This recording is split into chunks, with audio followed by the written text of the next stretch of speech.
Samantala, muli naman nating balikan si Sam Ramirez na nasa Batasan Hills National High School. Sam?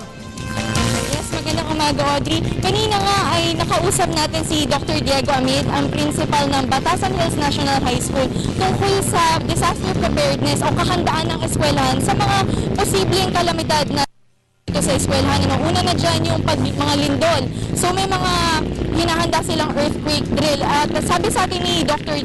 Amid ay mga surprise itong earthquake drill na kanilang ginagawa. Pero rest assured naman na before sila gumagawa ng earthquake drill ay nag-lesson muna sila sa mga estudyante. Katuwang nila dito ang mga Boy Scouts at ang mga CAT officers sa pag-evacuate ng mga estudyante dun sa malapit na Freedom Park dito sa eskwelahan.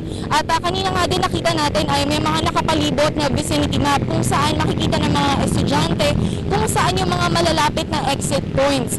Tungkol naman din sa mga bagyo or baha na maaaring tumama dahil tag-ulan na rin naman, sinabi ni Dr. Diego na tinuturo nila ito sa MAPE subject nila kung paano maging handa sa mga baha na maaaring mangyari sa June or July. Tapos balak din naman nila na mag-invite ng mga officers or mga membro ng PAG-ASA or ng NDR or MC para magkaroon sila ng mga talks or seminars para mas lalo pang paghandaan itong mga klase ng kalamidad.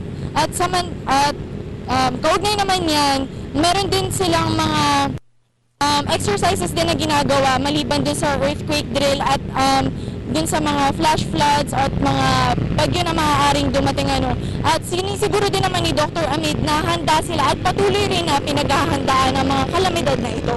At yan muna ang pinaka-latest na nangyari dito sa second day ng pasukan dito sa Batasan Hills National High School. At bago ako magpaalam, nais ko lang mag-iwan ng isang palaisipan sa mga estudyante natin mula sa isa sa mga favorite kong Filipino author na si Bob Ong. 2 dekada ka lang mag-aaral. Kung hindi mo pagbubutihan, 5 dekada mo itong pagsisisihan. At nais namin magpasalamat sa Batasan Hills National High School, lalo na sa kanilang principal na si Dr.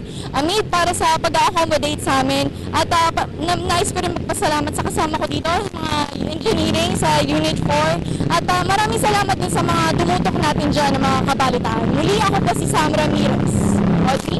Maraming salamat, Sam Ramirez. Nagulat ng live mula sa may Batasan High School.